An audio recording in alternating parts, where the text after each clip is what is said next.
یہ لوگ تم سے قیامت کے بارے میں پوچھتے ہیں کہ اس کے واقع ہونے کا وقت کب ہے؟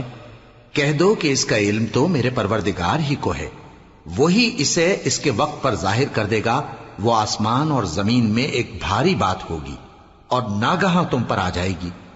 یہ تم سے اس طرح دریافت کرتے ہیں کہ گویا تم اس سے بخوبی واقف ہو۔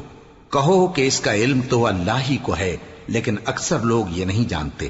کہہ دو کہ میں اپنے فائدے اور نقصان کا کچھ بھی اختیار نہیں رکھتا مگر وہ جو اللہ چاہے، اور اگر میں غیب کی باتیں جانتا ہوتا تو بہت سے فائدے جمع کر لیتا اور مجھ کو کوئی تکلیف نہ پہنچتی۔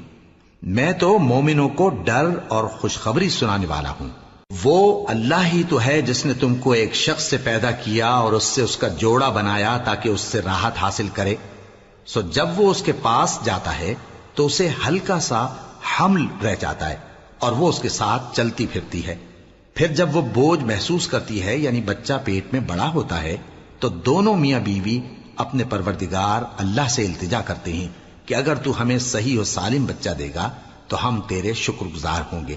پھر جب وہ ان کو صحیح و سالم بچہ دیتا ہے تو اس بچے میں جو وہ ان کو دیتا ہے اس کا شریک مقرر کرتے ہیں۔ سو جو شرک وہ کرتے ہیں اللہ کا رتبہ اس سے بلند ہے۔ کیا وہ ایسوں کو شریک بناتے ہیں جو کچھ بھی پیدا نہیں کر سکتے اور خود پیدا کیے جاتے ہیں، اور نہ ان کی مدد کی طاقت رکھتے ہیں اور نہ اپنی ہی مدد کر سکتے ہیں؟ اور اگر تم ان کو سیدھے رستے کی طرف بلاؤ تو تمہارا کہا نہ مانے۔ تمہارے لیے برابر ہے کہ تم ان کو بلاؤ یا چپ کے ہو رہو۔ مشرکو، جن کو تم اللہ کے سوا پکارتے ہو تمہاری طرح کے بندے ہی ہیں۔ اچھا تم ان کو پکارو، اگر سچے ہو تو چاہیے کہ وہ تم کو جواب بھی دیں۔ بھلا ان کے پاؤں ہیں جن سے چلیں، یا ہاتھ ہیں جن سے پکڑیں، یا آنکھیں ہیں جن سے دیکھیں، یا کان ہیں جن سے سنیں؟ کہہ دو کہ اپنے شریکوں کو بلا لو اور میرے بارے میں جو تدبیر کرنی ہو کر لو، اور مجھے کچھ مہلت بھی نہ دو، پھر دیکھو کہ وہ میرا کیا کر سکتے ہیں۔ میرا مددگار تو اللہ ہی ہے جس نے کتاب برحق نازل کی، اور وہ نیک لوگوں کو دوست رکھتا ہے۔ اور جن کو تم اللہ کے سوا پکارتے ہو وہ نہ تمہاری مدد کی طاقت رکھتے ہیں اور نہ خود اپنی ہی مدد کر سکتے ہیں، اور اگر تم ان کو سیدھے رستے کی طرف بلاؤ تو سن نہ سکیں، اور تم انہیں دیکھتے ہو کہ بظاہر آنکھیں کھولے تمہاری طرف دیکھ رہے ہیں مگر فی الواقع کچھ نہیں دیکھتے۔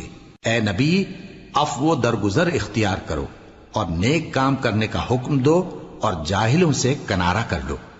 اور اگر شیطان کی طرف سے تمہارے دل میں کسی طرح کا وسوسہ پیدا ہو تو اللہ سے پناہ مانگو، بے شک وہ سننے والا ہے، سب کچھ جاننے والا ہے۔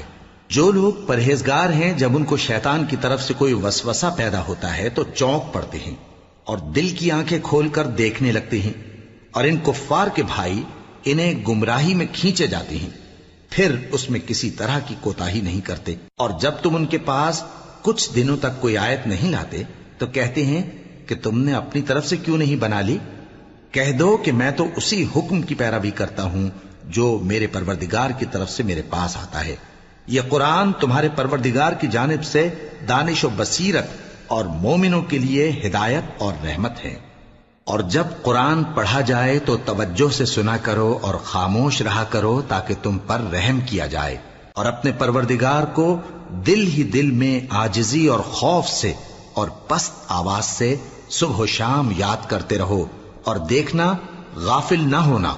جو لوگ تمہارے پروردگار کے پاس ہیں وہ اس کی عبادت سے روگردانی نہیں کرتے، اور اس پاک ذات کو یاد کرتے اور اس کے آگے سجدے کرتے رہتے ہیں۔